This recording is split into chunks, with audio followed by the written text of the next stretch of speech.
आवाज आ रही है सबको?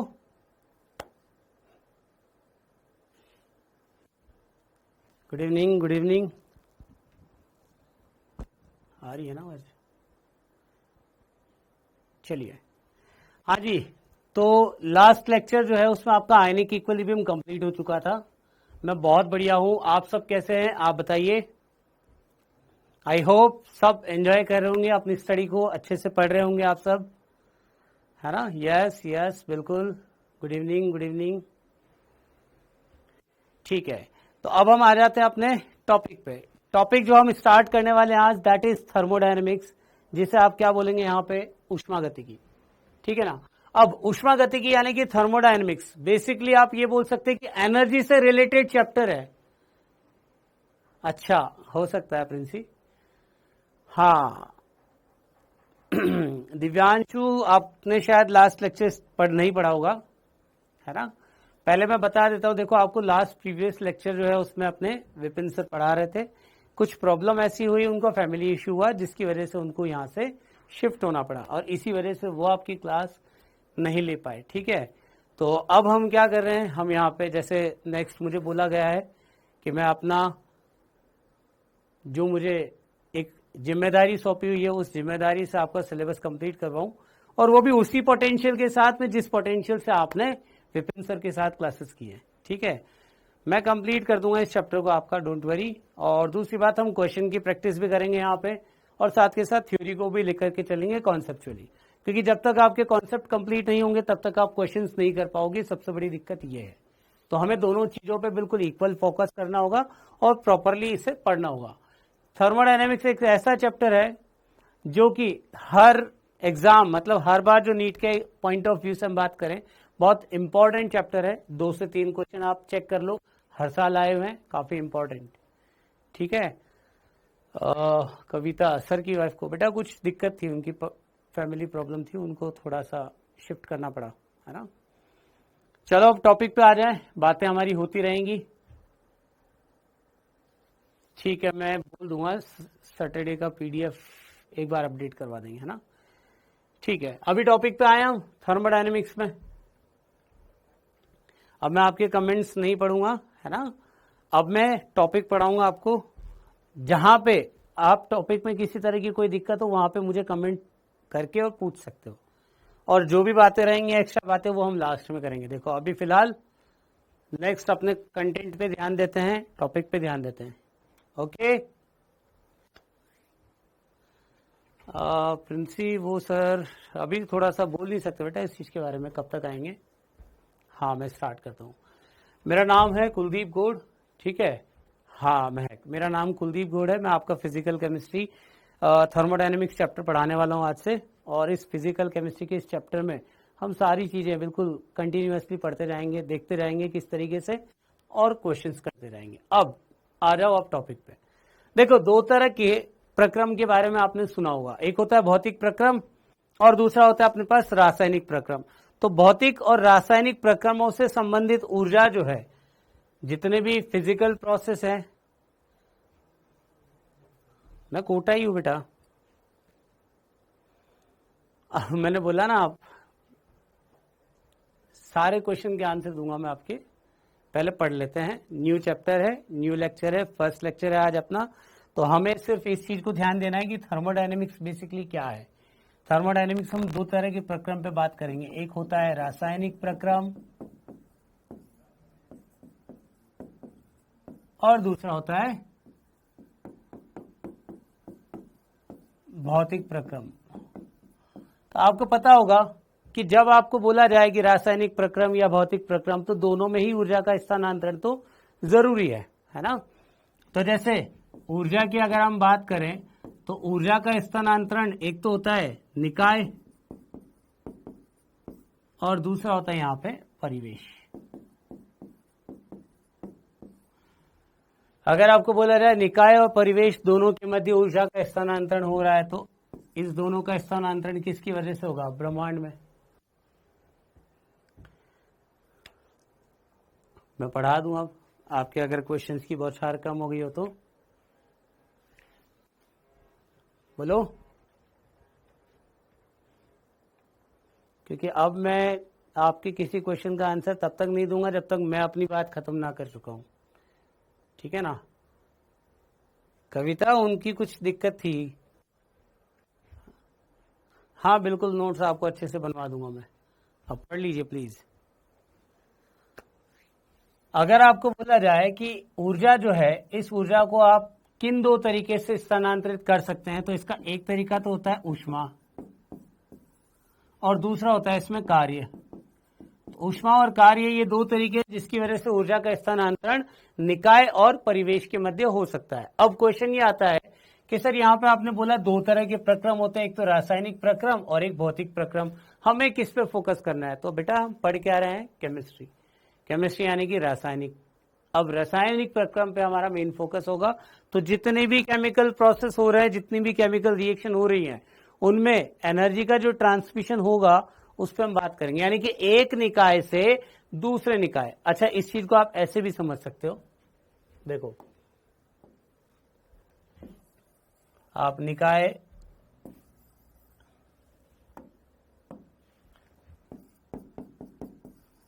ये भी सिस्टम है और ये भी सिस्टम है ना। इसको मैं बोल सकता हूं निकाय एक और निकाय दो। तो आप मुझे बताओ, ये फ्लो चार्ट जो आपको मैंने बताया, इससे क्या पता लगता है? इससे हमें यह पता लगता है कि निकाय एक और निकाय दो के मध्य ऊर्जा का स्थानांतरण हो रहा है, और ऊर्जा का स्थानांतरण करने के केवल दो तरीके हैं, एक होता है ऊष्मा और दूसरा होता है कार्य। तो आप बेसिकली थर्मोडायनेमिक्स में क्या पढ़ेंगे? किसी भी रासायनिक प्रक्रम में एक निकाय से दूसरे निकाय में ऊर्जा का जो स्थानांतरण है वो हम इस चैप्टर में पढ़ने वाले हैं, जिसे आप बोलेंगे थर्मोडायनेमिक्स। क्लियर है? तो आप लिखिए भौतिक तथा, ये पूरा एज इट इज लिख लो अभी, और लास्ट में मैं लिख रहा हूं एक निकाय से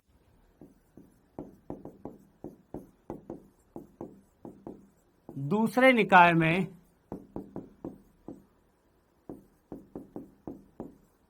ऊर्जा का स्थानांतरण। ठीक है, फर्स्ट स्लाइड है ये अभी, या ऊर्जा परिवर्तन भी लिख सकते हो आप स्थानांतरण के साथ।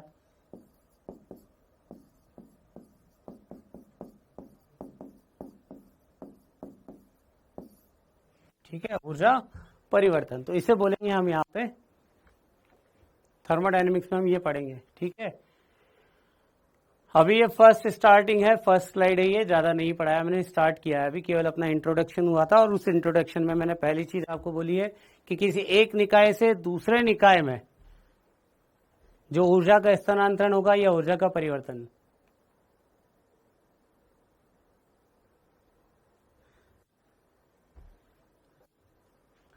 चलिए ठीक है, हो गया ये।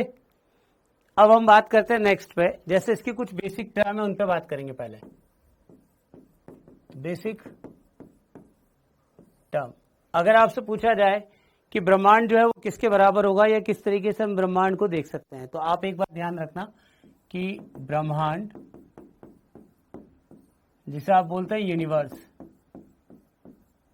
दिस इज, ये किसके बराबर होगा? सिस्टम प्लस सराउंडिंग, यानी कि तन निकाय प्लस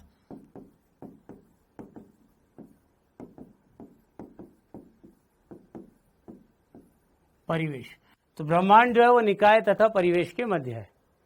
ठीक है, अब यहां पे जैसे आप ये देखो कि ये एक कंटेनर है, इस एक कंटेनर में हमने कुछ पानी भरा हुआ है या कोई गैस है। ठीक है ना, तो ये जो पात्र है, इस पात्र जिसमें कि कोई भी प्रक्रम हो रहा है जिसे कि आप अध्ययन के लिए ले रहे हो, उसको तो आप क्या बोलोगे? निकाय। ठीक है, और इसके बाहर का जितना भी एरिया होगा, जितना भी एरिया, उसे आप क्या बोलोगे? परिवेश। और निकाय और परिवेश दोनों को सेपरेट करने का काम कौन करेगा? परिसीमा, जिसे आप बोलोगे बाउंड्री। तो सिस्टम और सराउंडिंग को अलग अलग करने का काम कौन करेगा? परिसीमा, जिसे आप बोलोगे बाउंड्री। यहां तक बात सबको समझ में आ गई? अच्छा, थोड़े बड़े लिखे हैं, ओके।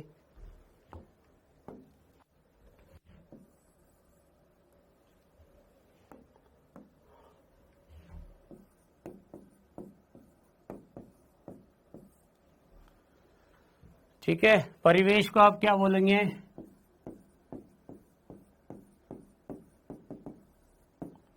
अगर मैं इसको डिफाइन करता हूं यहां पे, यानी कि किस,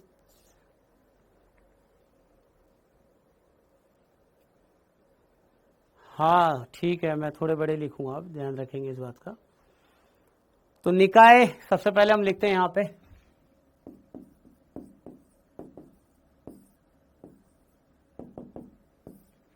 ब्रह्मांड का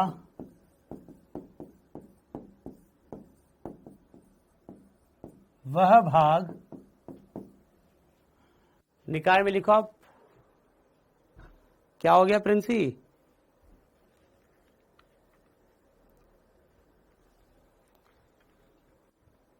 सुनो पहले मेरी बात आप, फर्स्ट लेक्चर है, फर्स्ट डे है ना, थोड़ा सा टाइम लगेगा। आपके सारे क्वेश्चंस के आंसर मैं दूंगा, लेकिन अगर मैं आंसर देता हूं तो मैं पढ़ा नहीं पाऊंगा। तो सबसे बेटर है थोड़ा सा पेशेंस सबको रखना पड़ेगा, मुझे भी रखना है और आपको भी रखना है। ठीक, टॉपिक अपना जैसे चलता गया, अगर उसमें आपको कोई भी डाउट होता है तो आप उसमें मुझसे पूछ सकते हैं, लेकिन जब मैं अपनी बात खत्म कर दूंगा उसके बाद आपको डाउट क्लियर कर दूंगा। ओके ठीक है, कोई बात नहीं। चलिए, तो निकाय की हम बात करेंगे, ब्रह्मांड का वह भाग जिस पर, वह भाग जिसका अध्ययन किया जाता है,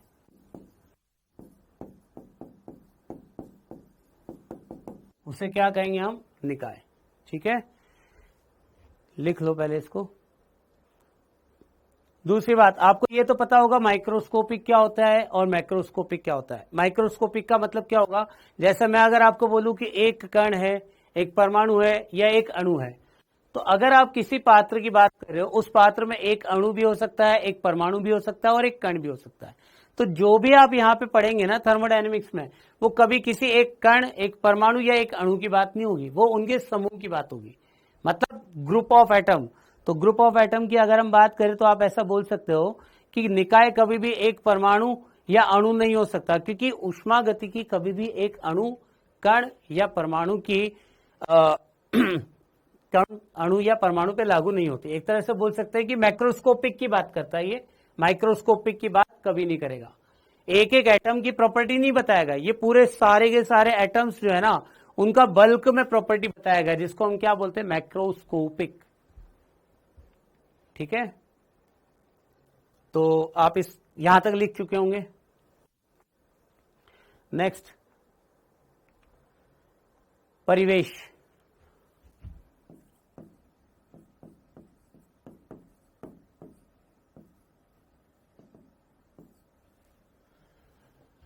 ब्रह्मांड का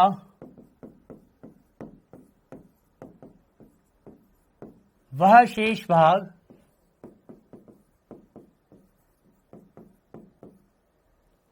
ब्रह्मांड का वह शेष भाग जो निकाय से संबंधित होता है,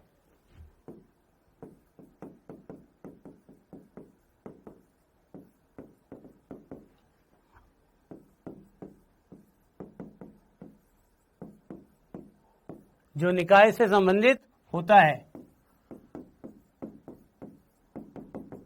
अब इसको सिंपल एग्जाम्पल से समझ लेना, है ना। एग्जाम्पल क्या होता है? जैसे ये कंटेनर है, इसमें आपने पानी भरा हुआ है, तो जिस पात्र में आपने पानी भरा हुआ है उस पात्र को तो हम क्या बोलेंगे? निकाय। और उस पात्र के बाहर का जो भी एरिया होगा उसको आप क्या बोलोगे? परिवेश। अगर आपको बोला गया उस पात्र और उस परिवेश, यानी कि निकाय और परिवेश दोनों को कंबाइंड फॉर्म में क्या बोलेंगे? तो आंसर क्या होगा? ब्रह्मांड। ठीक है, क्लियर बात सबको? ओके, तो सिस्टम और सराउंडिंग ये दोनों आप समझ चुके होंगे। अब इसके आगे हम अगर बात करें कि निकाय और परिवेश को किसके द्वारा पृथक किया जाता है, तो आंसर क्या होगा यहाँ पे? निकाय तथा परिवेश को सीमा द्वारा पृथक किया जाता है। ठीक है, जैसे मैंने बोला ना आपको, ये क्या है, सीमा या परिसीमा बोल दो, जिसे आप बाउंड्री भी बोलते हो। ठीक है ना, और ये क्या होगा, सिस्टम, जिसे आप निकाय बोलोगे, और उसके बाहर का जो एरिया है इसे क्या बोलोगे आप, सराउंडिंग, जिसे आप परिवेश बोलोगे। क्लास हो गई?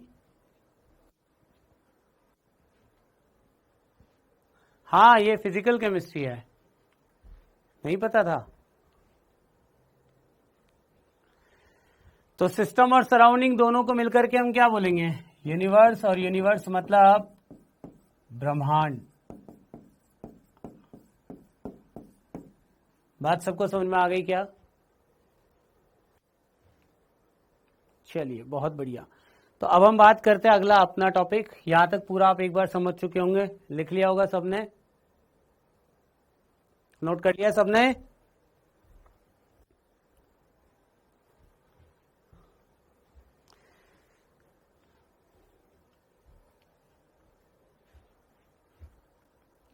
ठीक है,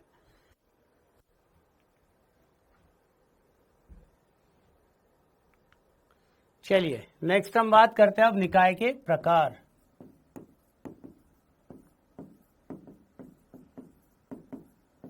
निकाय के प्रकार जो है उसको समझने से पहले आप एक बात ध्यान रखो, जब भी आपको बोला जाए कि निकाय किन किन प्रकार के होंगे, तो हम कुछ उसके एग्जाम्पल दिमाग में रखें तो ज्यादा क्लियर है। जैसे आपको मैंने बोला, एक कप में आपने चाय गर्म करके रखी हुई है, तो वो किसका एग्जाम्पल होगा, ओपन या क्लोज या आइसोलेटेड। यानी कि जैसे पहला अगर मैं बोल रहा हूं कि उसका प्रकार होगा खुला निकाय, तो आप बताओ, 2 या 3 क्वेश्चन है गुंजन इसमें से। ओपन सिस्टम, ठीक है। इसके बाद अगर आपसे बोला जाए कि वहां से एक तो होता है द्रव्यमान यानी कि मास, और एक होता है एनर्जी यानी कि ऊष्मा या ऊर्जा, ठीक है। और तीसरा हम यहां पे बात करेंगे उसके कुछ उदाहरण की। मुझे एक बात बताओ, आप द्रव्यमान का स्थानांतरण हो सकता है क्या?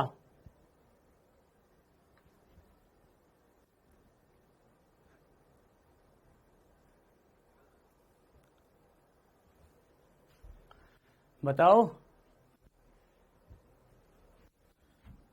बिल्कुल द्रव्यमान का स्थानांतरण हो सकता है। XYZ कौन है ये? हाँ, हो जाएगा, कंप्लीट हो जाएगा भाई। आप पढ़ो, आप देखो सिलेबस कंप्लीट होगा नहीं होगा, ये ऐसे क्वेश्चन ना करें प्लीज, पढ़ाने दें, क्योंकि आपके क्वेश्चंस के आंसर दूंगा मैं तो पढ़ाएंगे कब, है ना? हाँ जी, तो आप बात करें द्रव्यमान का स्थानांतरण हो जाएगा। अगर आपको बोला जाए ऊर्जा का स्थानांतरण संभव है क्या, आंसर क्या होगा? बिल्कुल होगा, ठीक है। अगर आपसे पूछा जाए कि उदाहरण बताइए, तो क्या मैं ऐसा बोल सकता हूं कि एक कप चाय जो आपने बिल्कुल एज इट इज रखी हुई है, ओपन कप टी का जो आपने रखा हुआ है, वो इसका उदाहरण हो जाएगा ना?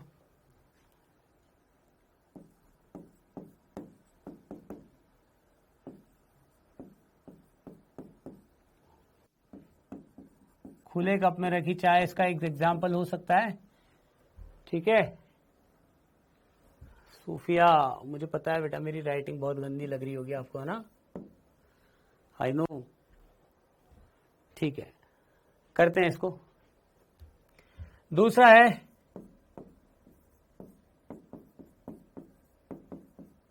बंद निकाय। अब बंद निकाय की हम बात करेंगे तो द्रव्यमान का स्थानांतरण तो संभव नहीं है, लेकिन ऊर्जा का स्थानांतरण संभव हो जाएगा, ठीक है। तो अब आपको अगर मैं बोल दूं कि जैसे एक बर्तन है, उस बर्तन में आपने क्या किया, पानी गर्म किया हुआ है और उसे एक ढक्कन से ढका हुआ है, ठीक है ना?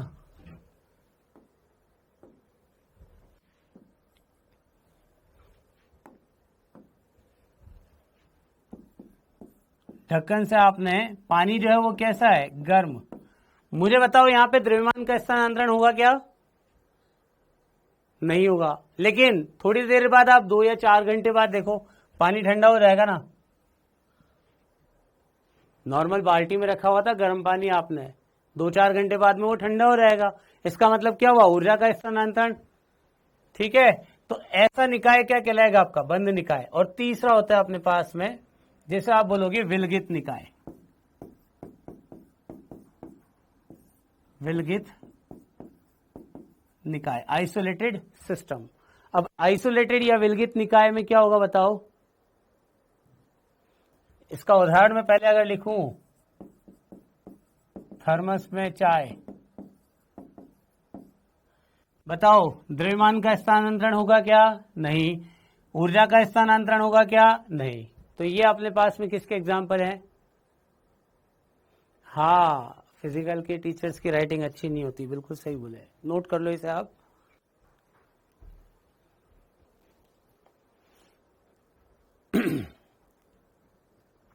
कर लिया नोट सबने?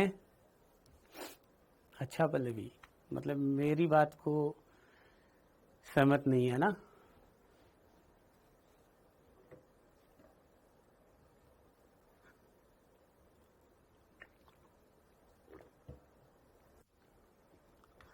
रेडिएशन की फॉर्म में होगा, ये किसका आंसर था, किस चीज से रिलेटेड बेटा? लखन, किस रेडिएशन की बात कर रहे हो आप?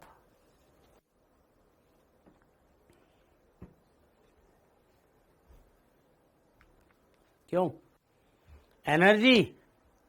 लास्ट का कोई एग्जांपल दिया ना मैंने आपको, थर्मस में जो चाय रखी हुई है, थर्मस में जो चाय रखी हुई है, ना तो चाय ठंडी होगी और ना ही वहां पे किसी तरह का द्रव्यमान का स्थानांतरण होगा। अब आप में से कोई ये मत बोलना कि सर ऐसा तो होगा ही सही कि 2 या 3 दिन में जो थर्मस है वो ठंडी हो जाए, उसमें रखी हुई चाय। तो जब तक आपका क्वेश्चन कंप्लीट होगा तब तक तो वो ठंडी नहीं होगी। तो हम क्या मान सकते हैं उसको, विलगित निकाय। ये बात सबको क्लियर है?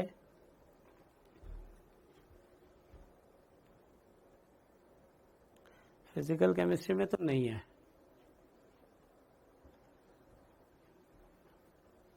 ठीक है, चलिए नेक्स्ट अब हम अगला टॉपिक स्टार्ट करते हैं इसी में। देखो, थर्मोडायनेमिक्स आप केमिस्ट्री में ही पढ़ोगे, फिजिक्स में ही पढ़ोगे, लेकिन हम जो पढ़ रहे हैं वो केमिस्ट्री में है। तो अभी आप सिर्फ इसी चीज पे ध्यान दें, बीच बीच में फिजिक्स जो है वो यहां ना लगाएं। ठीक है, अब अगला हम बात करेंगे, यहाँ पे 2 तरह के गुणधर्म होते हैं, उन्हें हमें यहाँ पे पढ़ना है। यानी कि प्रॉपर्टीज जो होती है ना, थर्मोडायनेमिक प्रॉपर्टीज, वो 2 तरह की होती है। कौन कौन सी है? इसमें एक तो होता है एक्सटेंसिव प्रॉपर्टी और दूसरा होता है इंटेंसिव, यानी कि मात्रात्मक और अमात्रात्मक। तो मैं यहाँ पे इन दोनों में भी अंतर पहले बता देता हूं। सबसे फर्स्ट एक्सटेंसिव, जिसे आप बोलोगे मात्रात्मक गुणधर्म। ठीक है, दूसरा होगा इसमें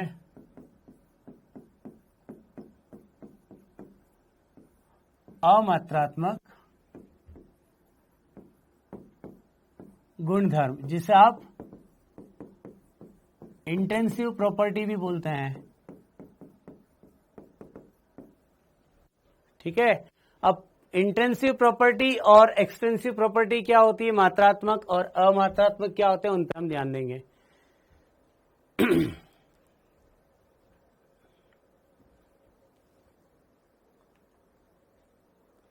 जैसे आपको बोला जाए कि जिस कमरे में आप हो, मैं पहले इसका एक समझा देता हूं आपको, उसके बाद इसको लिखवाएंगे हम, है ना।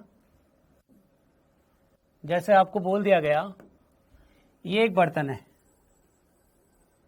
इस बर्तन में आपने क्या किया, इसको पूरा कवर किया हुआ है, ढक दिया आपने, है ना। अब इस बर्तन में आपने पानी भरा हुआ है,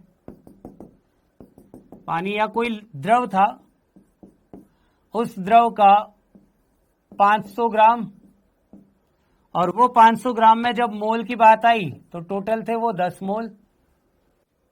ध्यान से समझना मेरी बात। इस द्रव की जो जो प्रॉपर्टी पे मैं बात कर रहा हूं उसमें आपसे क्वेश्चन पूछूंगा मैं अभी। पहला मैंने बोला द्रव जो है उसका द्रव्यमान कितना था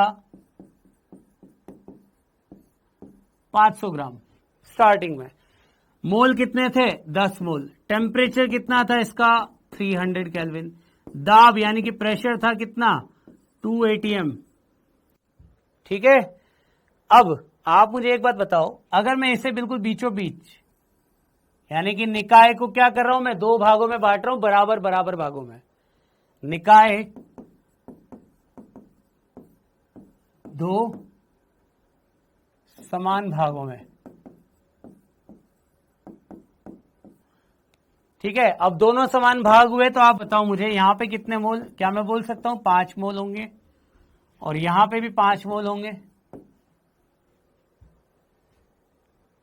5-5 मोल दोनों तरफ होंगे ना। ठीक है, इसके अलावा अगर आपसे बोला गया कि द्रव्यमान बताओ तो 250 ग्राम द्रव्यमान यहां होगा और 250 ग्राम द्रव्यमान यहां पे होगा। ये बात भी सबको समझ में आ गई होगी। अब मुझे एक बात बताओ, मैंने बोला प्रेशर ये होता है फोर्स पर यूनिट एरिया, है ना। मैं इसको F/2 और A/2 कर दूं अगर, तो क्या इसका मान परिवर्तित होगा, क्या कोई परिवर्तन आएगा इसमें? नहीं आएगा। इसका मतलब आपने यहां पे जो P लिखा था ना, वो P अभी भी 2 atm रहेगा और इधर भी 2 atm ही रहेगा ना। यस और नो बोलो। दो भागों में विभाजित किया।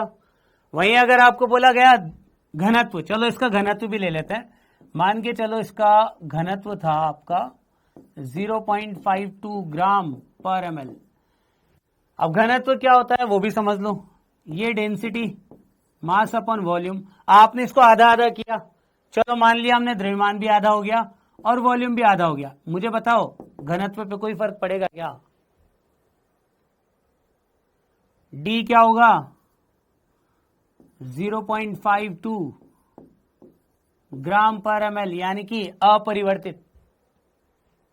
ठीक है, डी का मान परिवर्तित नहीं होगा, दाब का मान परिवर्तित नहीं होगा, द्रव्यमान का मान परिवर्तित हो गया, आयतन का मान परिवर्तित हो गया। बात सबको समझ में आ गई? तो अब जो मैंने आपको बोला ना यहां पे मात्रात्मक गुणधर्म और अमात्रात्मक गुणधर्म, तो मात्रात्मक का मतलब यह है कि यदि किसी निकाय को आप दो बराबर भागों में बांट दो तो बराबर भागों में बांटने पर उसके गुणधर्मों में परिवर्तित हो जाए। अब गुणधर्मों में परिवर्तन कहां कहां पे हो रहा है आप उनको देख लो। पहला, अगर आपसे मैं पूछता हूं कि द्रव्यमान परिवर्तित होगा क्या, बताओ द्रव्यमान में परिवर्तन होगा क्या? बोलो, होगा ना। अगर आपसे पूछा गया आयतन में परिवर्तन होगा क्या? बिल्कुल होगा।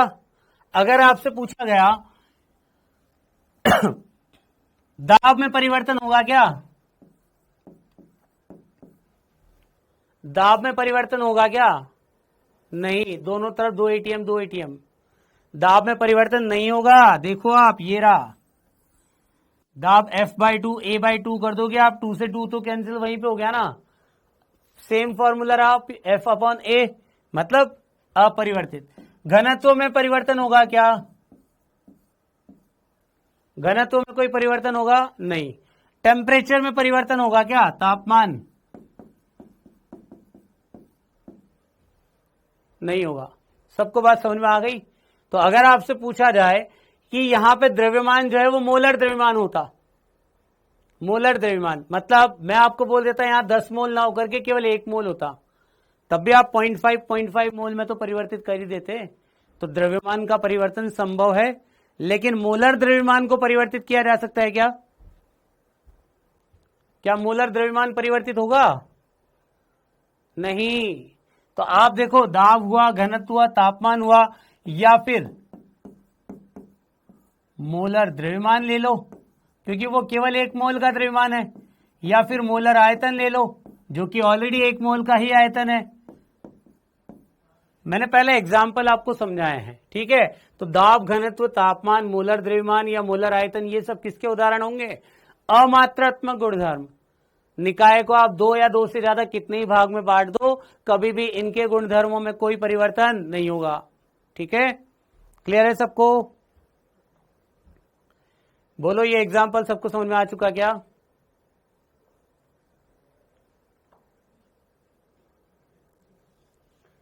जल्दी बताओ, आगे बढ़ना है। ठीक है, अगर नोट कर लिया है तो मैं ये डायग्राम रब कर दूं, या चलो नेक्स्ट पे चलते हैं, नेक्स्ट पे, है ना। पहले आप एग्जाम्पल यहीं की यहीं लिख लो। द्रव्यमान हुआ, आयतन हुआ, ठीक है, क्षेत्रफल हुआ, ये सब उदाहरण किसके हैं? मात्रात्मक के। जबकि दाब, घनत्व, तापमान, मोलर द्रव्यमान, मोलर आयतन, ये सब किसके उदाहरण होंगे? अमात्रात्मक के। ठीक है ना। चलिए, अब आप सबसे पहले लिखेंगे मात्रात्मक में, ऐसे गुणधर्म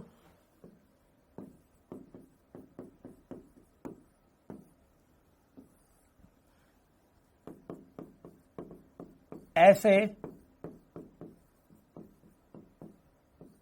गुणधर्म जो निकाय को विभाजित करने पर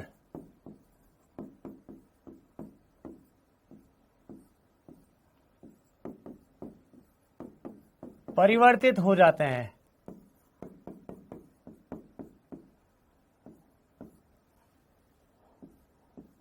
अच्छा, एक बात बताओ, क्या द्रव्यमान को जोड़ा जा सकता है क्या? यानी मात्रात्मक गुणधर्म जो है उनका योग, मतलब उनको जोड़ा या घटाया जा सकता है क्या? जैसा मैंने बोला आपको, द्रव्यमान है, एक ऑब्जेक्ट है जिसका द्रव्यमान 6 kg, दूसरे का हुआ 8 kg। एडिटिव है ना, मतलब इनको आप जोड़ सकते हो। तो मैं एक पॉइंट और यहां पे लिख रहा हूं कि मात्रात्मक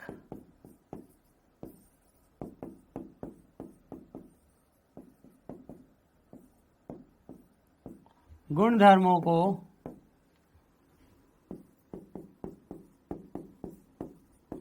जोड़ा या घटाया जा सकता है। ठीक है, जबकि आप यहां पे आप लिखेंगे अमात्रात्मक। अमात्रात्मक ऐसे गुणधर्म जो निकाय को विभाजित करने पर परिवर्तित ना हो। तो मैं डायरेक्ट लिख रहा हूं, जो परिवर्तित ना हो। समझ जाओगे आप मेरे ख्याल से तो। और अगर आपको बोला जाए कि इनको जोड़ा या घटाया जा सकता है क्या?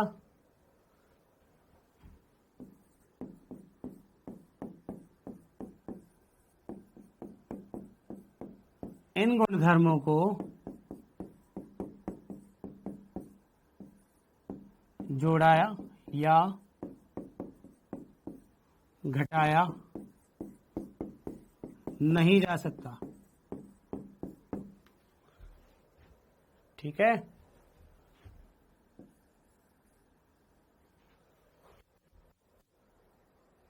ठीक है ना। तो ये पॉइंट भी आपने लिख लिया होगा। तो द्रव्य की मात्रा पर निर्भर करते हैं। अच्छा, एक बात और, अगर आपको मैंने बोला था घनत्व, घनत्व होता है द्रव्यमान बटा आयतन। तो अगर आपको मैं बोलूं कि क्या घनत्व को जोड़ा जा सकता है क्या, तो आंसर क्या होगा? नहीं। दूसरा क्वेश्चन यह है कि द्रव्यमान जो है वो कैसी प्रॉपर्टी होगी? एक्सटेंसिव। वॉल्यूम कैसी प्रॉपर्टी होगी? एक्सटेंसिव। यानी कि दोनों के दोनों क्या है? मात्रात्मक।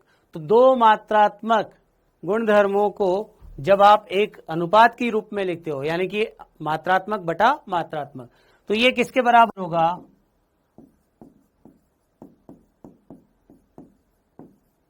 अमात्रात्मक घनत्व। तो ये बात याद रखना कि दो मात्रात्मक गुणधर्मों का अनुपात, लिख लो आप ये भी। उदाहरण मैंने लिखवाए थे आपको, कुछ और उदाहरण यहां पे लिखवा देता हूं मैं। जैसे सेल का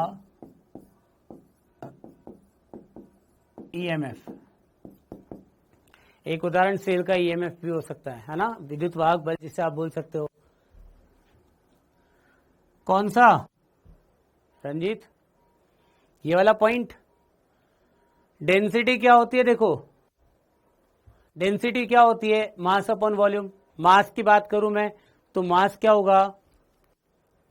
डेंसिटी क्या होती है? Mass upon volume. तो मास जो है यानी कि द्रव्यमान, वो क्या है? एक मात्रात्मक गुणधर्म। अगर आपको बोला जाए आयतन, तो आयतन भी क्या होगा? एक मात्रात्मक गुणधर्म। तो अगर उन दोनों को आप रेशियो की फॉर्म में लिखोगे तो उन दोनों का रेशियो क्या हो जाएगा? घनत्व। घनत्व क्या होता है? अमात्रात्मक। आपको एक और उदाहरण मैंने बताया था, देखो आप, प्रेशर। प्रेशर क्या होता है? Force upon area. फोर्स क्या होता है? मात्रात्मक। एरिया क्या होगा? मात्रात्मक। अब अगर दो मात्रात्मक को आप इस तरीके से लिखोगे तो इन दोनों का जो रिजल्ट होगा वो क्या होगा? अमात्रात्मक। स्लाइड पीछे कर दिया ना मैंने ऑलरेडी, ठीक है। तो मात्रात्मक में मैंने आपको द्रव्यमान लिखवाया था, आयतन लिखवाया था, क्षेत्रफल लिखवाया था। ये सबसे पहले मैंने एग्जाम्पल लिखवाए थे। यहां पे भी मैंने आपको एग्जाम्पल लिखवाया है, एक तो द्रव्यमान, घनत्व, तापमान, मोलर द्रव्यमान, मोलर आयतन, ठीक है। इसके और उदाहरण की अगर हम बात करें यहां पे, तो जैसे जितने भी प्रकार की ऊर्जा है, ऊर्जा जैसे कि गिब्स फ्री ऊर्जा या गिब्स ऊर्जा लिखो आप। गिब्स ऊर्जा को आप कैपिटल जी से डिनोट करोगे, कैपिटल जी से लिखते हैं इसको हम, है ना। दूसरा इसके अलावा आंतरिक ऊर्जा,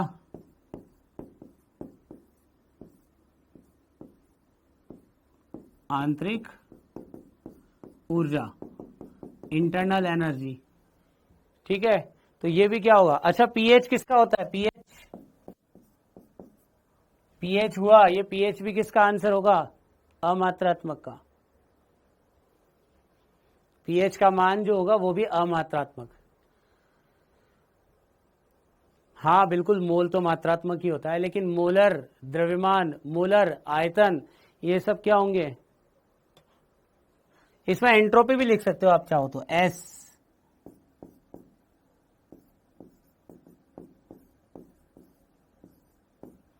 और एंथैल्पी,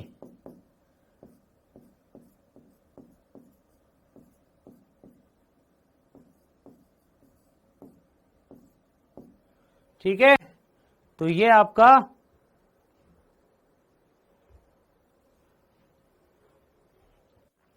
अगर समझ में ना आए तो यहां पे लिख लेना अमात्रात्मक गुणधर्म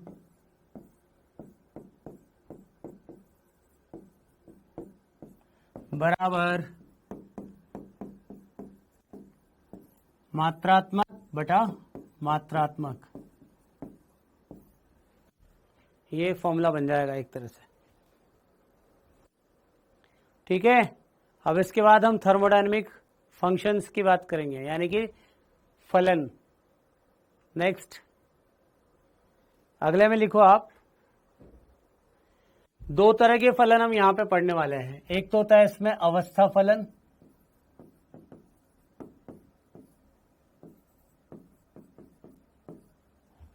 और दूसरा होगा यहां पे पथ फलन। देखो अवस्था फलन और पथ फलन क्या है इसको पहले समझ लो। एंट्रोपी, संदीप एंट्रोपी हम आगे पढ़ेंगे वैसे डिटेल में, अभी सिर्फ ये देखो कि उसको कैपिटल एस से डिनोट किया जाता है ना। डिटेल में आगे पढ़ेंगे एंट्रोपी।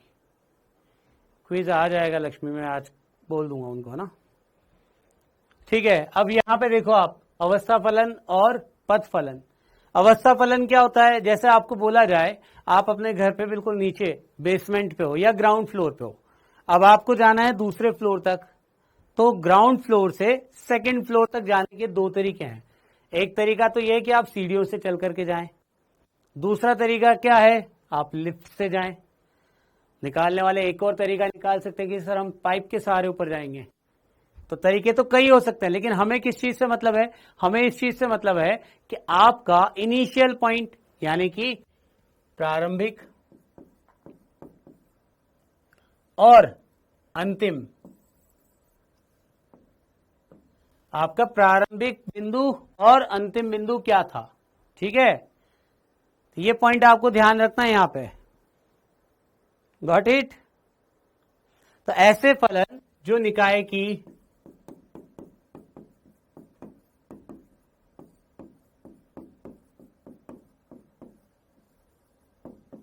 प्रारंभिक तथा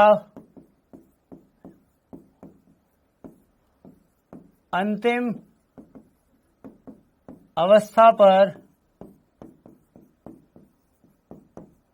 निर्भर करते हैं। ठीक है, हाँ मैं आप बड़े लिखूंगा, ठीक है। हाँ ये गजब क्वेश्चन पूछा मंजीत, फलन क्या होता है? देखो मतलब प्रॉपर्टी बोल दो आप एक तरह से। अभी तक आप थर्मोडायनेमिक प्रॉपर्टी की बात कर रहे थे, अब हम बात करेंगे ऐसे पैरामीटर। फलन का मतलब एक तरह से ये बोल सकते हो, जैसे आपको दो चीजों की बात करता हूं मैं, एक होता है दूरी और एक होता है विस्थापन। मुझे एक बात बताओ, किसका मान शून्य हो सकता है? दूरी और विस्थापन में किसका मान शून्य हो सकता है, बताओ?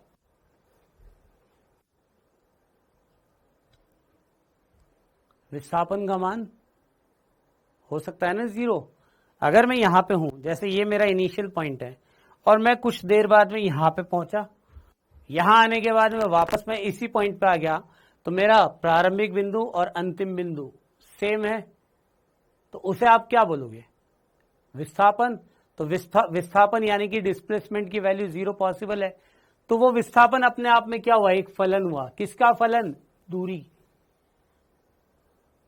ठीक है, उसी तरीके से दूसरा जो फलन होगा, मतलब एक तरह से हम कुछ प्रॉपर्टीज की बात कर रहे हैं, कुछ गुणों की बात कर रहे हैं। उन गुणों को आप किस पे निर्भर करवा रहे हो? आप इनिशियल पॉइंट और फाइनल पॉइंट। ऐसे भी समझ सकते हो कि ये ए पॉइंट है, ये बी पॉइंट है, ए से आप बी तक गए, तो ए से बी तक एक तरीका तो ये है, ठीक है, दूसरा तरीका ये है, और तीसरा तरीका इस तरीके से घूम घूम करके आप गए। तो आपने फर्स्ट, सेकेंड और थर्ड तीन तरीके अपना लिए। लेकिन मुझे किस चीज से मतलब है? मेरा ए बिंदु ये रहा प्रारंभिक और ये अंतिम बिंदु, तो जो निकाय की प्रारंभिक तथा अंतिम अवस्था पर निर्भर करता है, जबकि पथ पे निर्भर नहीं करता है, उसे आप क्या बोलोगे? उसे आप क्या बोलोगे? अवस्था फलन। ठीक है, दूसरी बात, इनको हमेशा बड़े अक्षरों में लिखा जाता है। जैसा आप बोल रहे हो ना मुझे कि सर बड़े शब्दों में लिखो, थोड़ा बड़ा लिखो, बड़े अक्षरों में लिखे जाते हैं, बड़े अक्षरों में लिखे जाते हैं। ठीक है, जैसे आपको बोला गया एनर्जी, आपको बोला गया एंथैल्पी, आपको बोला गया एंट्रोपी, आपको बोला है गिब्स मुक्त ऊर्जा, तो ये सब क्या है? ये सब के सब अवस्था फलन है। बात सबको समझ में आ गई? और यहां पे याद रखना, ये ऊर्जा कौन सी है? स्थितिज ऊर्जा।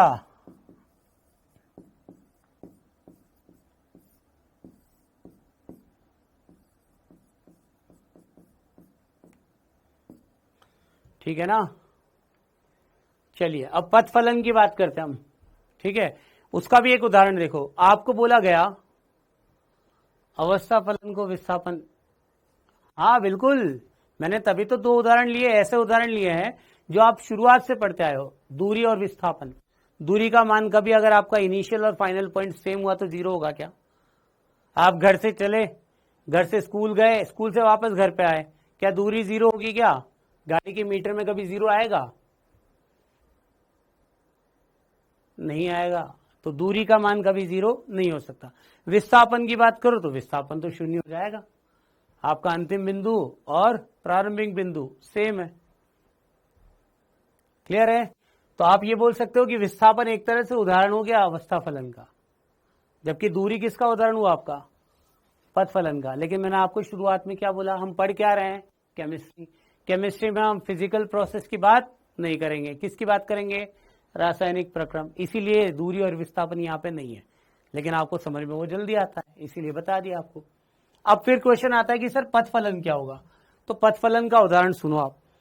आपको बोला गया आपका ए बिंदु है घर, घर से आप गए अपने स्कूल, तो आपको बोला गया ना कि स्कूल से सीधा घर जाना है। घर से आप स्कूल तक गए तो आपको बोला गया। अब जब आप घर से स्कूल गए तो वहां जाने के तीन रास्ते थे। आप तीनों रास्तों में से जब गए तो एक पे तो 10 मिनट लगते हैं, एक पे 15 मिनट लगते हैं, और एक में लगता है आपको लगभग 30 मिनट। तो आप कौन सा पाथ सेलेक्ट करोगे? ऑब्वियस है, जिस पे कम टाइम लगता है वो कम दूरी पे होगा।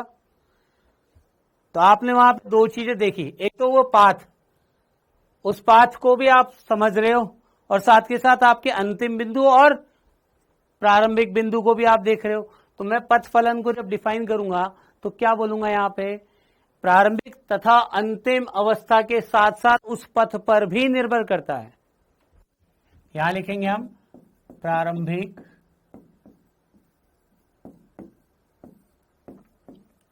तथा अंतिम अवस्था के साथ साथ पथ पर भी निर्भर करता है। और इसके उदाहरण जो है, एक तो होता है यहां पे Q दैट इज हीट, जिसे आप लिख सकते हो ऊष्मा, ठीक है। और दूसरा होगा यहां पे वर्क, जिसे आप W से, जिसका मतलब कार्य, जो मैंने आपको शुरुआत में बोला था ना।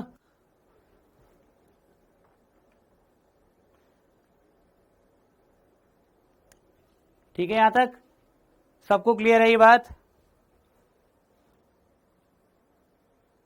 बढ़े आगे?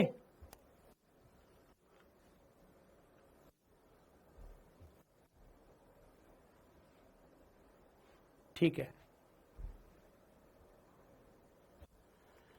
चलिए नेक्स्ट हम बात करेंगे अब कुछ प्रक्रमों की। तो प्रोसेस की बात करें, उसमें सबसे फर्स्ट प्रोसेस होगा समतापीय प्रक्रम। समतापीय प्रक्रम जिसे आप क्या बोलते हैं? आइसोथर्मल।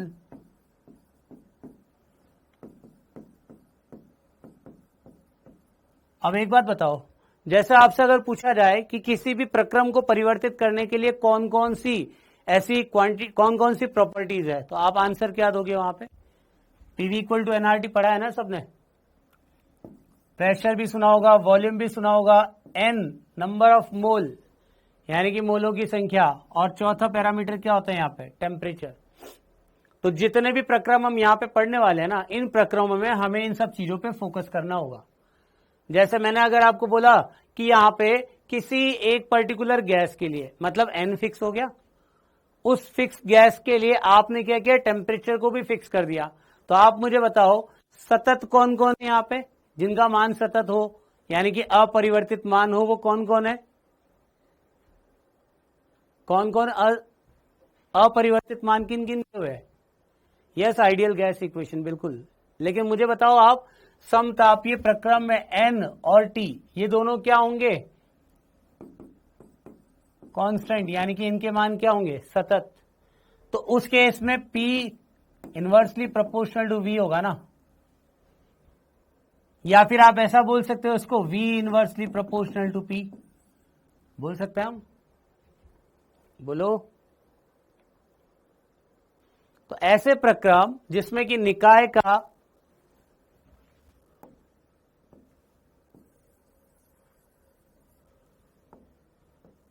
हाँ जी, तो इसमें हम क्या लिखेंगे? ऐसे प्रक्रम जिसमें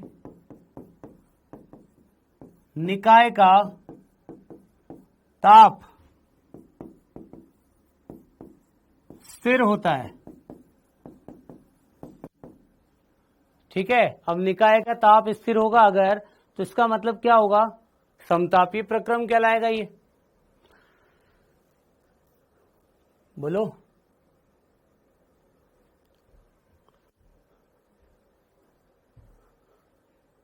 सबको बात समझ में आ गई है? हाँ जी, तो अब एक बात ध्यान रखना, जैसे अगर आपको बोला गया कि कोई भी एक प्रक्रम है जिसका 50 डिग्री सेल्सियस तापमान था, ये 50 डिग्री से 100 डिग्री सेल्सियस कर दो आप, और फिर से 50 डिग्री सेल्सियस लेकर के आ जाओ, तो यानी कि आपके पास में टी इनिशियल और टी फाइनल दोनों क्या है? बराबर। क्या आप मुझे यहां पे बता सकते हो कि परिवर्तन हुआ कि नहीं?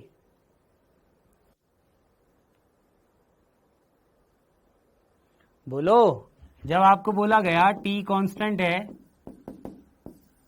टेम्परेचर तो फिर भी चेंज हुआ ना, तो dt की अगर मैं बात करूं यहां पे कि डेल्टा T जो कि T final minus T initial होगा, इसकी वैल्यू क्या होगी? 0। बोलो, डेल्टा T इक्वल टू 0। इस चीज को आप क्या लिखोगे? dt इक्वल टू 0 लिख सकते हो ना मेनली, ये सबसे इंपॉर्टेंट पार्ट है इसका।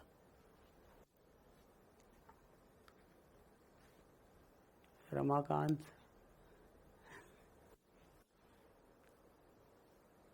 लिख लिया क्या?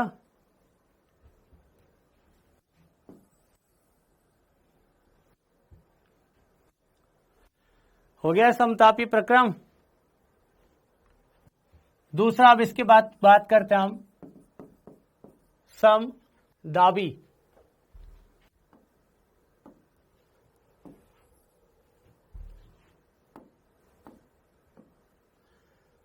आपसे बातें करेंगे, अभी रुको, आप मैसेज करते जाओगे लेकिन उससे दूसरों का नुकसान हो जाएगा, मैं आपके कमेंट पढ़ूंगा तो, है ना। तो समदाबी प्रक्रम, समदाबी प्रक्रम में क्या होगा? P कांस्टेंट, यानी कि इसका मान नियत रहेगा। अब P कांस्टेंट रहेगा, ठीक है ना। P कांस्टेंट रहा तो आप मुझे एक बात बताओ कि जब dP की बात आएगी तो क्या होगा? dP इक्वल्स टू 0 होगा ना।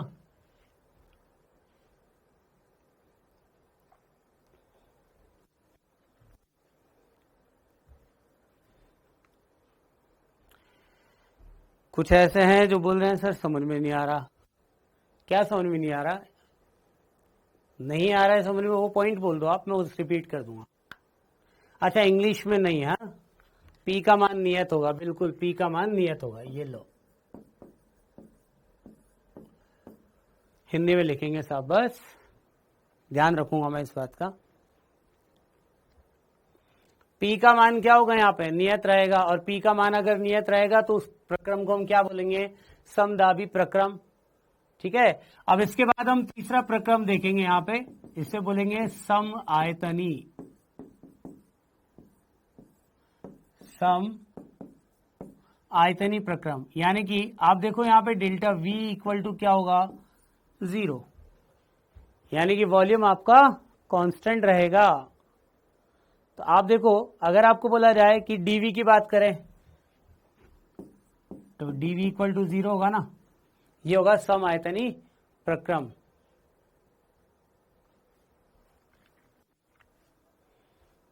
ठीक है बेटा, मंजीत सही बोल रहे हो आप।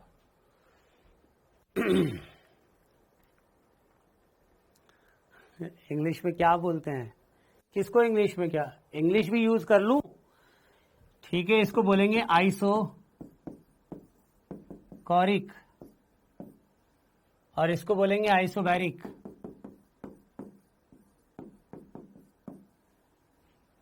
ठीक है ना। तो आइसोथर्मल हो गया, आइसोबैरिक हो गया, आइसोकॉरिक हो गया। Got it?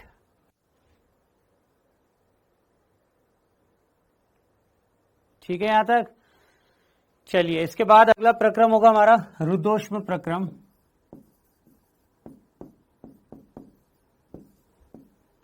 रुद्धोष्म प्रक्रम, जिसे आप बोलेंगे एडियाबैटिक, ठीक है। अब रुद्धोष्म प्रक्रम में क्या होगा? dq इक्वल टू 0, बहुत बढ़िया। dq इक्वल टू 0 को समझने के लिए पहले मैं, यहां तक सबने नोट कर लिया होगा, अगली स्लाइड पे पहुंचते अब।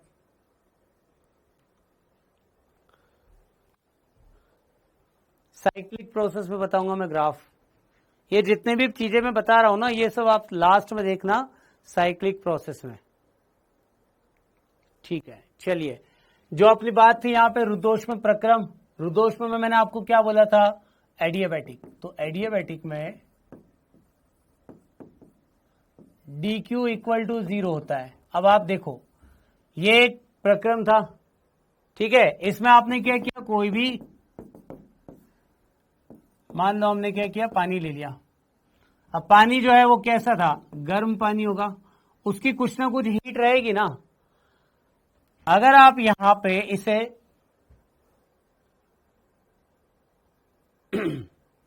अगर आप यहां पे इससे बात करेंगे कि गर्म पानी जो है इसके चारों तरफ की जो बाउंड्री है, यानी कि ये वॉल, ये बाउंड्री कैसी है, इंसुलेटेड। इंसुलेटेड जानते हो? इंसुलेटेड का मतलब क्या होता है? इंसुलेटेड क्या होगा? अच्छा एक बात बताओ, जहां से ऊष्मा का स्थानांतरण संभव ना हो उसको क्या बोलेंगे हम? हाँ दिलीप, हिंदी में भी लिख देंगे, अभी रुको। जहां से ऊष्मा का, यस, तो इसे आप क्या बोलोगे? कुचालक बोल सकते हैं। इंसुलेटेड मतलब एक तरह से, या आइसोलेटेड बोल दो। हमने क्या देखा कि ये जो सिस्टम था, यानी कि निकाय और ये परिवेश, इस निकाय और परिवेश के मध्य ऊष्मा का कोई स्थानांतरण नहीं हो रहा है।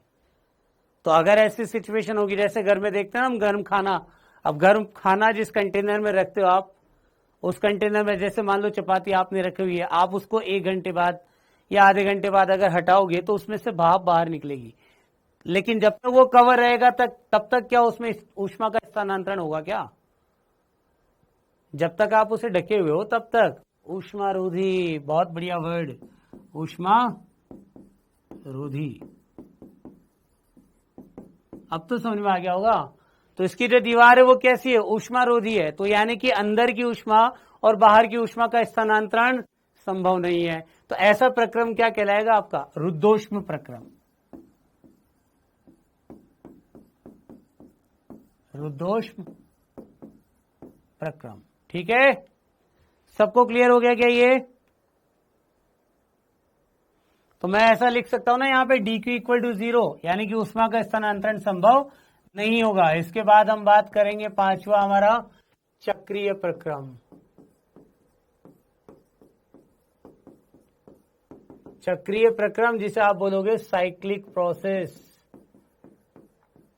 अब जिन्होंने बोला था सर ग्राफ नहीं बता रहे हैं, वो थोड़ा ध्यान दें, है ना। ग्राफ यहां पे मिलेंगे आपको, यस। तो अब देखो, अगर मैं आपको ये बोलता हूं जैसे कि एक प्रक्रम लिया मैंने, यहां पे P और यहां पे V, प्रेशर और वॉल्यूम के बीच में। मुझे एक बात बताओ, प्रेशर और वॉल्यूम अगर ये चेंज हो रहे हैं, हमने 3 अलग अलग ग्राफ पढ़े थे, 3 अलग अलग चीजें सुनी थी। पहला था समतापी, जिसमें क्या था? टेम्परेचर कांस्टेंट था। एक था जिसमें कि दाब कांस्टेंट है, एक था जिसमें कि आयतन कांस्टेंट है। अगर यहां पे इस पॉइंट से स्टार्ट करके मैं इस पॉइंट तक पहुंचा, यानी कि 1 से लेकर के और 2 पॉइंट तक, क्या कांस्टेंट है बताओ मुझे आप? बोलो, क्या कांस्टेंट है 1 से 2 तक?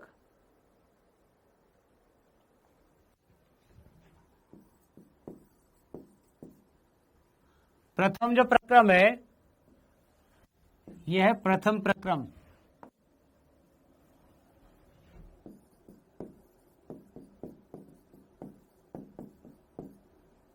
एक से और 2 तक। क्या मैं बोल सकता हूं दाब यहां पे नियत है, प्रेशर कांस्टेंट? बताओ, जहां पे प्रेशर कांस्टेंट होता है वहां पे कौन सा प्रक्रम होता है? समदाबी।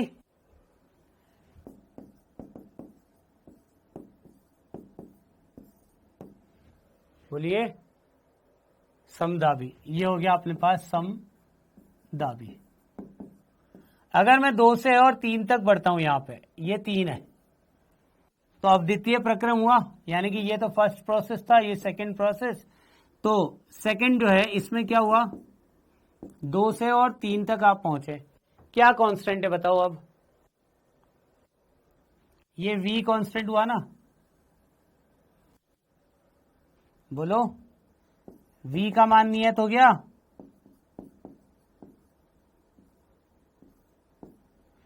V नियत होगा, इसका मतलब क्या बोला जाएगा इसको? समआयतनी।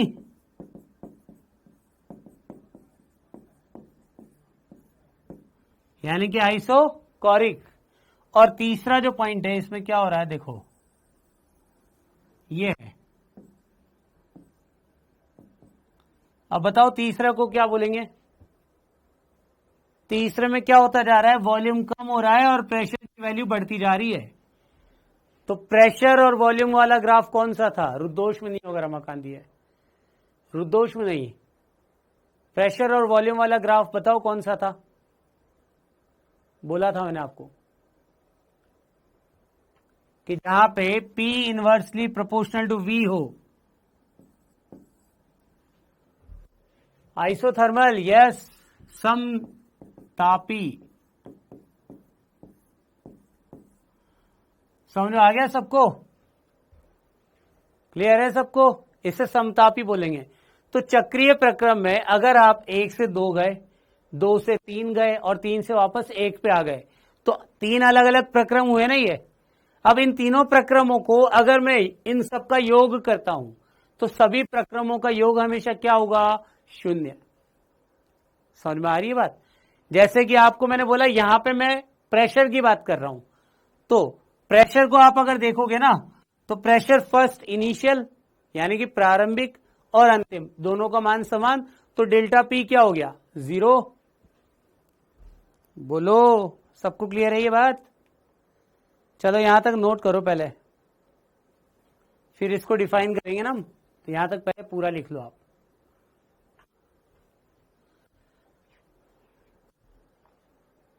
नोट कर लीजिए इसे।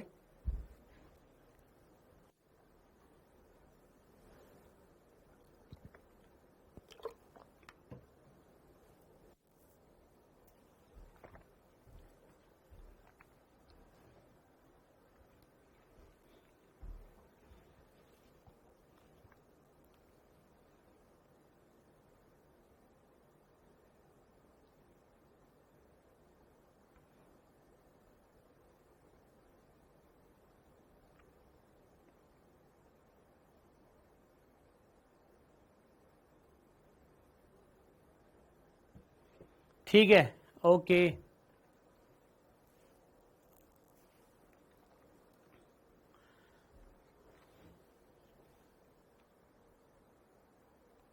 तो अब आप इसमें लिखें ऐसे प्रक्रम, चक्रीय के बारे में मैं लिखवा रहा हूं आपको, ऐसे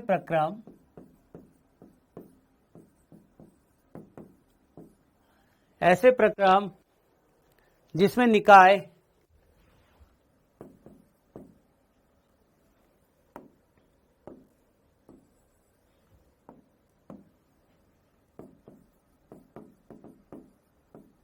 ऐसे प्रक्रम जिसमें निकाय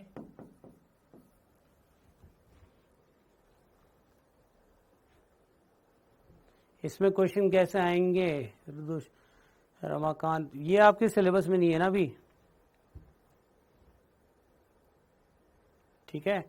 तो ऐसे प्रक्रम जिसमें निकाय कुछ प्रक्रमों का अनुसरण करते हुए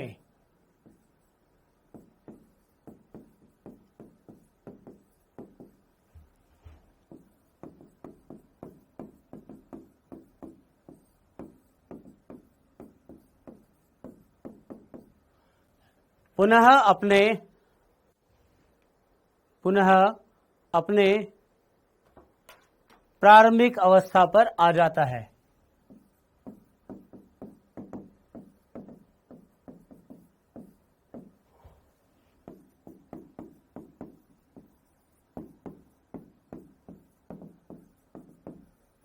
अवस्था पर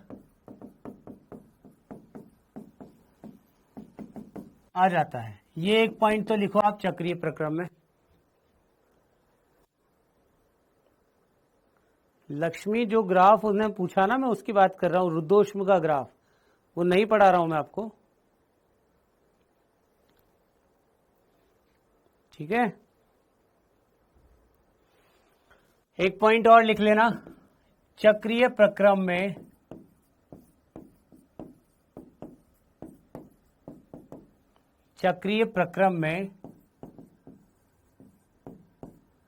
सभी अवस्था फलनों का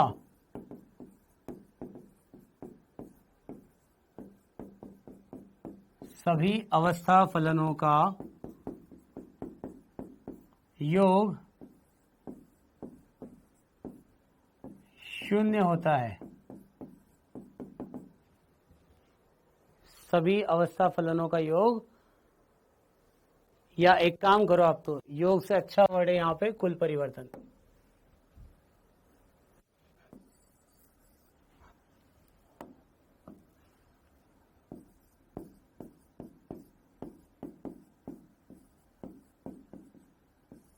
डिफरेंस की बात हो रही है यहाँ पे।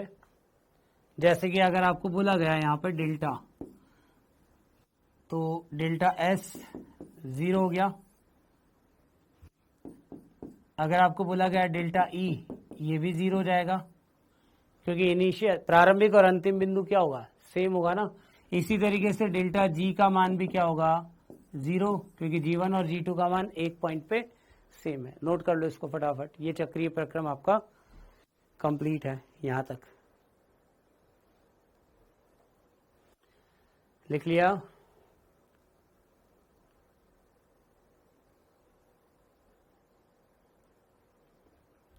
संस्कृत में क्या लिख रहे हो? हाँ,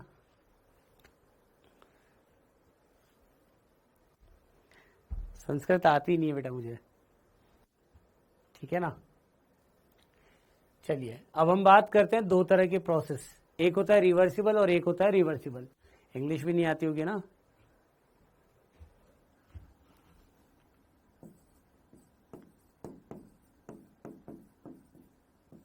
उत्क्रमणीय जिसे बोला जाता है रिवर्सिबल,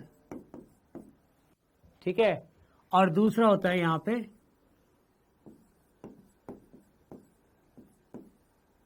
अनुत्क्रमणीय।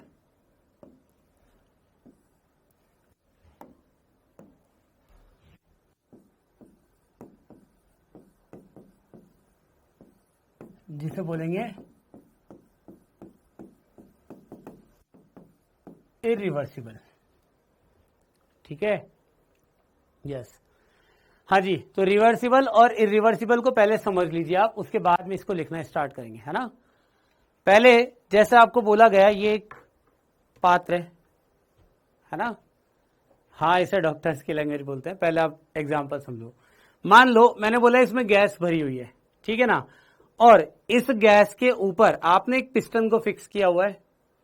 अब ये पिस्टन आपने कुछ ऐसा लगाया हुआ है कि अगर आप इस पे वजन रखते हो ना, तो ये नीचे जाएगा, खुद से ये नीचे नहीं जाएगा। मतलब आप ये बोल सकते हो कि भारहीन है, जिसका कोई भार नहीं माना है हमने, और साथ के साथ जैसे बोलते हैं ना फ्रिक्शनलेस, घर्षण भी नहीं होगा इसमें, तो ये खुद से नहीं जाएगा। हाँ बिल्कुल, क्वेश्चन होंगे आज ये चलेगी थ्योरी, कल से क्वेश्चन ही आएंगे, ठीक है ना। कल से क्वेश्चन ही आने वाले, डोंट वरी। हाँ, तो पहले उत्क्रमणीय पे बात कर रहे हैं हम, रिवर्सिबल पे। रिवर्सिबल को आप इस तरीके से समझिए कि मान लो ये एक पात्र था, इस पात्र पे हमने एक पिस्टन को लगा दिया यहाँ पे, कुछ इस तरीके से, ठीक है। अब यहां इस पिस्टन पे अगर आप कुछ रेत के पार्टिकल को रखते हो, तो रेत का एक कण अगर आपने रखा, तो क्या ये पिस्टन नीचे आएगा क्या? मुझे ये बताइए आप पहले। अगर मैं रेत के एक कण को इस पे रखता हूं, तो क्या ये पिस्टन नीचे आएगा?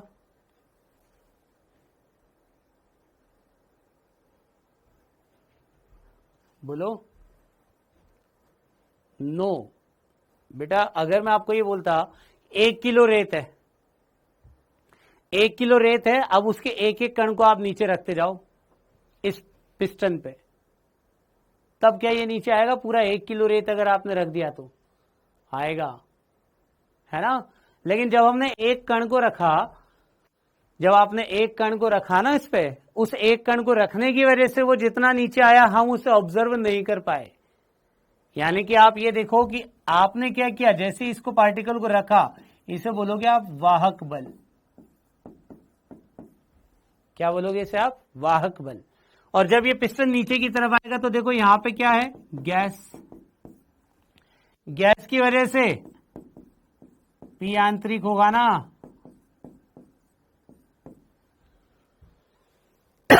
सॉरी, और बाहर की तरफ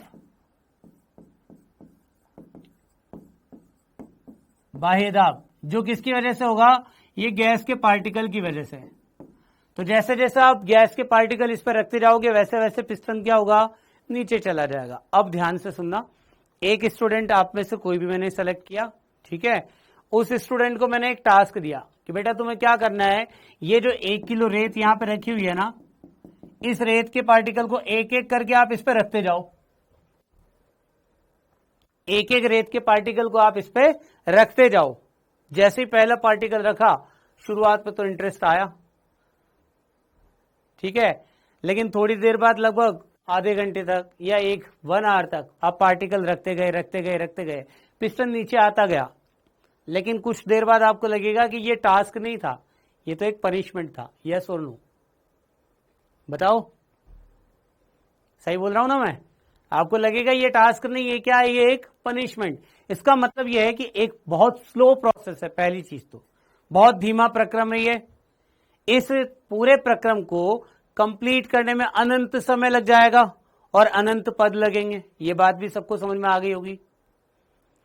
तीसरी बात, जैसे आपको बोला यहां पे गैस है, उस गैस की वजह से जो अंदर की तरफ दाब होगा उसको हम क्या बोलेंगे, आंतरिक दाब। और बाहर की तरफ जब आप रेत के कण रखते जाओगे तो रेत के कण रखने की वजह से लगने वाला बल कौन सा होगा, वाहक बल।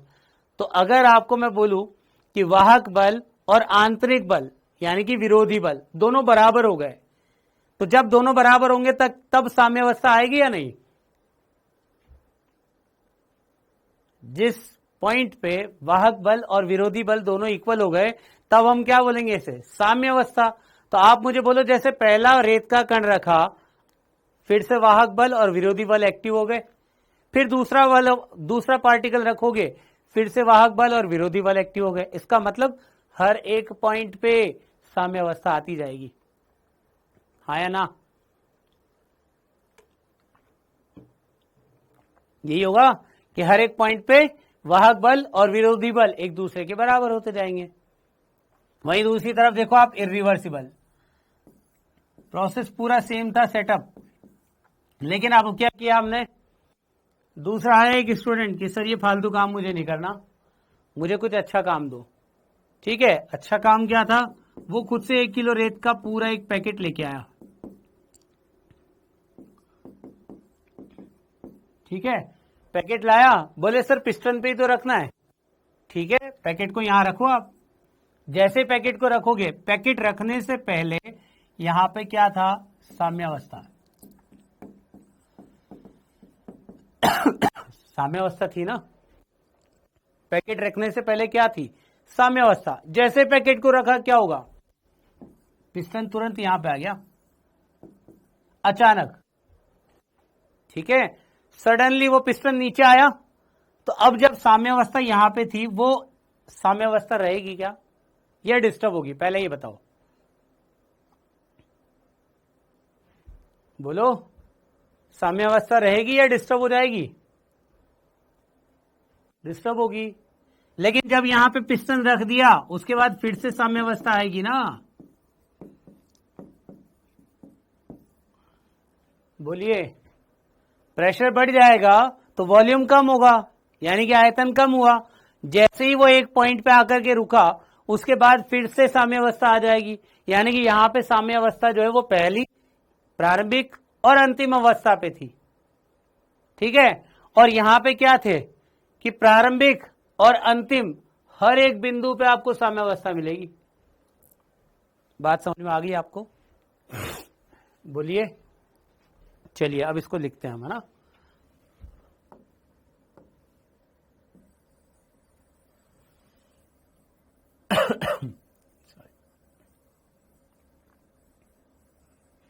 एक ने कमेंट किया है कि सर स्टूडेंट इंटेलिजेंट थे तो सारा का सारा एक साथ रख दिया। टास्क तो मैंने दिया था, है ना। चलिए, उत्क्रमणीय में सबसे पहले एक बार श्रुति रिपीट अपने आप होता जाएगा जब हम लिखेंगे, है ना। यह पद, यह प्रक्रम अनंत समय, यह प्रक्रम अनंत समय तथा अनंत पदों में पूर्ण होगा। ये बात क्लियर है? बोलो। क्योंकि बहुत धीमा प्रक्रम है। कोई बोलेगा सर जैसा आप पढ़ा रहे हो ना, बेटा धीरे धीरे स्टार्टिंग पढ़ाएंगे, फिर धीरे धीरे क्या होगा, थोड़ा फास्ट होते जाएंगे। कम से कम कॉन्सेप्ट जब तक आपके बिल्डअप नहीं होंगे तब तक तो स्लो चलेगा। जैसे आपको आया समझ में कि हाँ कॉन्सेप्ट, अब क्वेश्चन पे अप्लाई कर दो, तुरंत क्वेश्चन हो गए। तो पहला पॉइंट सबको समझ में आ गया, यह प्रक्रम अनंत समय तथा अनंत पदों में पूर्ण होगा, लेकिन अपना इतना स्लो नहीं है, ठीक है ना। तो बहुत धीमा प्रक्रम हम बोलेंगे इसको। यहां पे क्या होगा, याद है एक स्टूडेंट बताया 1 किलो का रेत का पैकेट लेके आया, तुरंत रखा, धप से नीचे आ गया पिस्टन। इसका मतलब क्या था, बहुत प्रक्रम कैसा होगा, तीव्र। तो अब एक बात ध्यान रखो, कभी भी किसी क्वेश्चन में आपको स्लो या तीव्र दोनों में से कोई भी वर्ड मिल जाए, आप तुरंत बता सकते हो वहां कौन सा प्रक्रम होगा। जैसे मैंने बोला बहुत धीमा प्रक्रम था, आप समझ जाओगे रिवर्सिबल है। अगर मैंने बोला अचानक पिस्टन नीचे आ गया यह तीव्रता से, तो इसका मतलब क्या होगा, वो इरिवर्सिबल। तो प्रक्रम बहुत तीव्र होगा। अच्छा एक बात और, आपको मैंने बोला था रेत के पार्टिकल जैसे जैसे आप रखते जाओगे ना, वैसे वैसे क्या होगा, पिस्टन नीचे आता जाएगा। मैंने एक कण रखा, पिस्टन नीचे आया, क्या वो दिखाई देगा क्या आपको, पिस्टन इतना नीचे आया लेकिन हम उसको ऑब्जर्व नहीं कर पाए। क्या मैं ऐसा बोल सकता हूं यहां पे कि वाहक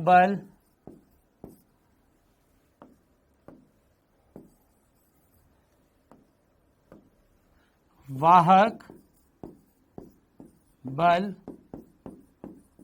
तथा विरोधी बल के मध्य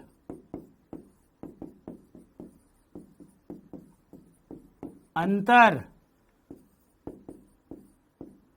काफी कम होगा, यस और नो।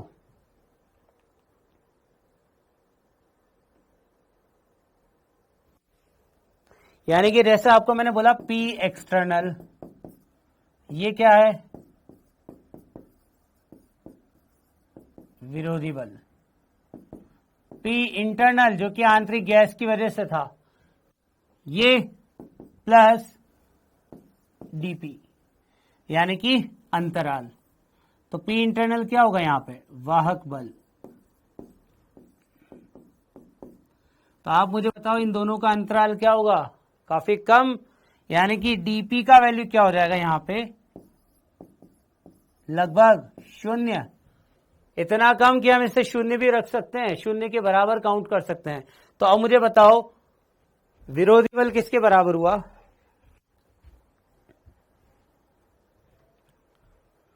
विरोधी बल किसके बराबर हुआ, P इंटरनल के बराबर। और जब ये P इंटरनल के बराबर हुआ इसका मतलब क्या होगा, P एक्सटर्नल यहां पे कांस्टेंट रहेगा या वेरिएबल,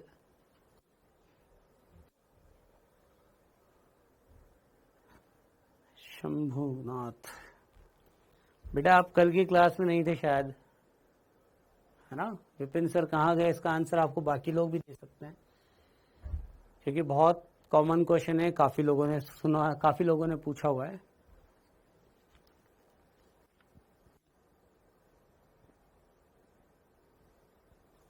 अपने टॉपिक पे आ जाएं, पहले ये खत्म कर लें फिर उसके बाद बात करेंगे हम, है ना। ठीक है, आपका क्वेश्चन मुझे याद है, आपने जो भी पूछा था मैं अभी बता देता हूँ इधर। हाँ पहले मैंने बोला आपको वाहक बल तथा विरोधी बल के मध्य क्या होगा, अंतर बहुत कम होगा। अब यहाँ पे P एक्सटर्नल की बात अगर मैं करूं, मैंने क्या कहा था कि पिस्टन पे अगर गैस जो है वो दाब लगा रही है, तो वो ऊपर की तरफ से लगने वाला जो दाब है उसको क्या बोल रहे हो आप, P एक्सटर्नल। पार्टिकल रखा रेत का कण, रेत का कण जैसे रखा वो तुरंत इतना सा नीचे आया कि हमें ऑब्जर्वेबल भी ना हुआ। तो यानी कि मैंने क्या बोल दिया, डीपी का मान बहुत कम हो गया, प्रेशर में जो चेंज आया वो बहुत कम है ना, इसीलिए इसको इतना कम मान लिया कि ये 0 के बराबर मान दिया। तो अब आप मुझे बताओ अंदर की तरफ जो गैस होगी उस गैस को और बाहर के इन दोनों को जब इक्वल कर दिया जाए तब क्या बोलेंगे, साम्यावस्था, साम्यावस्था बोलेंगे ना। बोलो भाई बोलो, यही तो साम्यावस्था होगी। तो इससे आप एक कंक्लूजन लिख सकते हो, क्या कंक्लूजन, P एक्सटर्नल वेरिएबल क्या मतलब होता है वेरिएबल का? असतत। वेरिएबल मतलब सॉरी, वेरिएबल यानी कि सतत होगा या असतत, बोलो। कांस्टेंट यानी कि सतत हो जाएगा आपका, और वेरिएबल क्या होगा आपका? असतत। अभी क्लियर है सबको?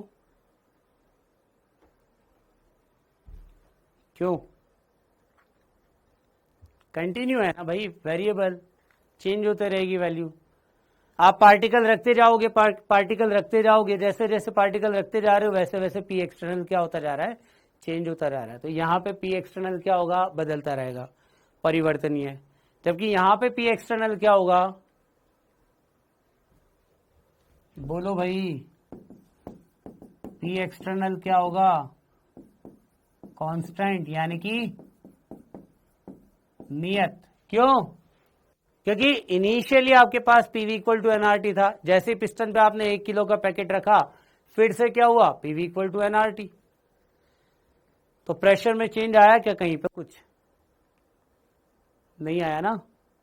एक लास्ट पॉइंट है जो मैं यहां पे लिख देता हूं, पहले ये सबने नोट कर लिया होगा शायद। 2 पॉइंट और लिखूंगा, 2 पॉइंट और लिखवाने मुझे, ये यहां पर लिख लिया सबने, ठीक है। थर्ड पॉइंट देखें आप, थर्ड पॉइंट आपको लिखना है, प्रत्येक पद में साम्यावस्था होगी, जबकि यहां क्या होगा? प्रारंभिक तथा अंतिम पद में साम्यावस्था होगी।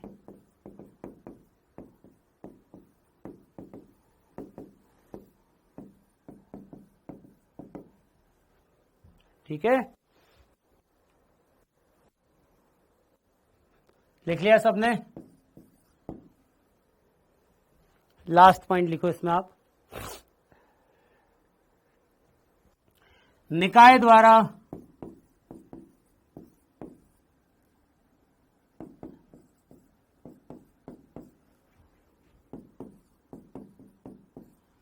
किया गया कार्य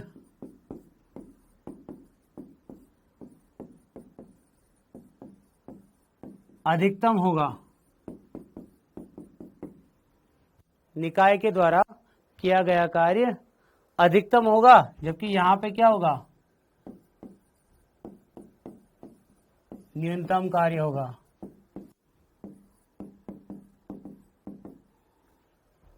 ठीक है, चलिए आज के लिए इतना ही, बाकी नेक्स्ट क्लास में कंटिन्यू करते हैं। ओके, अब आप अपने डाउट जो भी हो पूछ सकते हो मुझसे। जो लोग बोल रहे थे हाँ सर ये बात वो बात,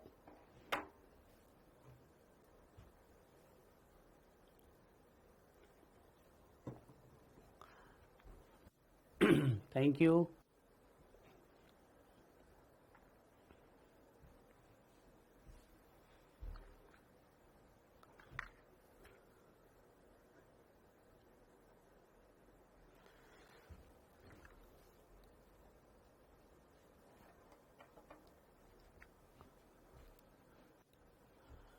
आप में से अच्छा 7:30 तक होती है क्लास? हाँ तो मैं रुका हूँ बेटा, आपके डाउट काफी ज्यादा थे ना आज।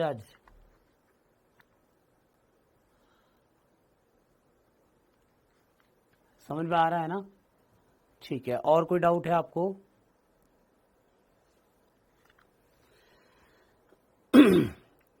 नाम मेरा आपको पता होगा, बता भी दिया था मैंने। कोई बात नहीं सोनम, मैं उस टाइम तक भी खींच लूंगा, आज फर्स्ट डे है। मैं क्लास रोक नहीं रहा हूं, मैं आपके डाउट्स पे पहले बात कर रहा हूं ना।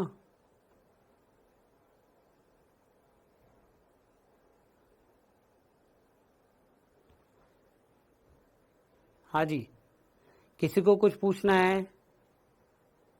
बैकलॉग हो गया केमिस्ट्री और बायो से कैसे अच्छे से? भाई देखो, आप लोगों के कमेंट्स ही ऐसे होते हैं ना कि जो आंसर भी ना दूं तो भी दिक्कत है, और आंसर दे दूं तो भी दिक्कत है। इससे अच्छा है ना कि पहले अपन जितना पढ़ाना चाहते थे वो पढ़ा दिया, अब आपसे बात करके आपकी जितनी भी क्वेरीज है वो क्लियर कर दें। टेस्ट में कैसे नंबर कैसे बढ़ाएं, बेटा सुनो, आप अपना रिवीजन जो है, जो आपका करंटली चल रहा है ना टॉपिक, उसको साथ के साथ रिवाइज करते चलो। मैं आपको पहले ही क्लियर बोल देता हूँ, है ना। डेली बेसिस पे आप जितना आपको कंटेंट पढ़ाया जाए ना, उसको आप डेली बेसिस पे ही रिवाइज करोगे तो ज्यादा फायदा मिलेगा आपको। आप अगर उसको एक तरह से बैकलॉग बढ़ा दोगे तो दिक्कत है।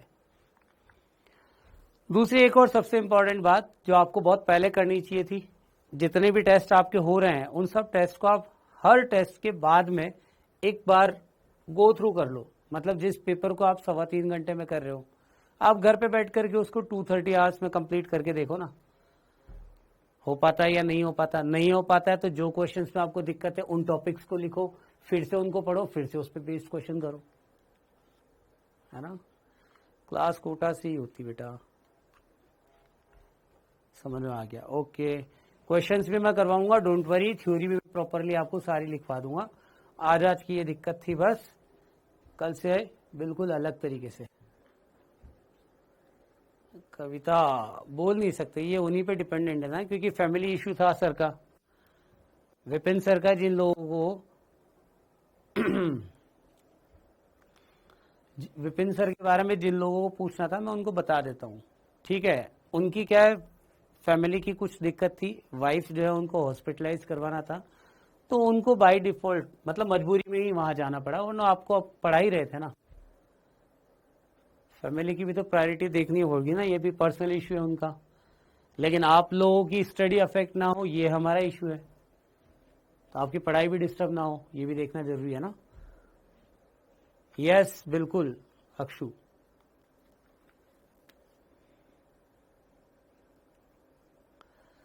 कैल्डोल और सम न्यूमेरिकल, कौन से टॉपिक की बात कर रहे हो आप?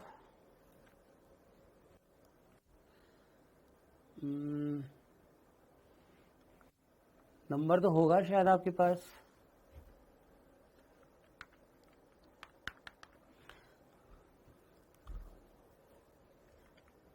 अच्छा, आप में से कोई हैं जो ऑलरेडी जानते हैं मुझे, पहले मिले हुए हो, मतलब पढ़े हुए हो, है कोई?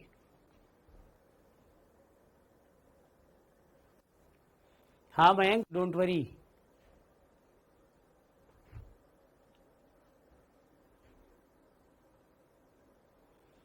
नहीं है ना, ठीक है। आप में से किसी एक स्टूडेंट का कमेंट था कि सर आप यहाँ पर भी, ठीक है। हाँ, ये बहुत अच्छा क्वेश्चन है, टेस्ट में हमेशा एक सब्जेक्ट छूट जाता है, तो इसका एक तरीका बताता हूँ बेटा मैं। देखो, आप जब भी पेपर को अटेंड करो ना, तो उसको अटेंड करने का सबसे अच्छा तरीका क्या है कि पहले बायोलॉजी, देन केमिस्ट्री और सबसे लास्ट में फिजिक्स। ये मेरा पर्सनल ओपिनियन में दे रहा हूँ, आप इसको कैसे मानते हो नहीं मानते हो वो आप पे डिपेंड करता है, ठीक है ना। तो पहले biology, then chemistry, then physics. और बायो जो दे रखा है उसमें वो क्वेश्चन पहले अटेम्प्ट करो जो आपको आता है, नहीं आता है उसको सर्कल करके आगे बढ़ो। तो जितना आपका नेगेटिव कम होगा, जितना आपके पास टाइम ज्यादा रहेगा, उतना ही ज्यादा आपके पास गोले रहेंगे ना, ठीक है। उसके बाद जैसे एक बार आपने इस तरीके से पूरा पेपर गो थ्रू कर लिया, फिर आप उस सर्कल्ड क्वेश्चन पे बात करो, फिर उनको करो आप कंप्लीट। विशाल, अच्छा, ओके, चलिए ठीक है, बहुत अच्छा है प्रिंसी, कोई तो मिला, है ना। चलिए, टॉपिक यहां तक आज कंप्लीट है, मिलता है नेक्स्ट लेक्चर में कल। आज से ज्यादा टाइम तक क्लास चलेगी, मैं पहले बता देता हूं, ठीक है ना।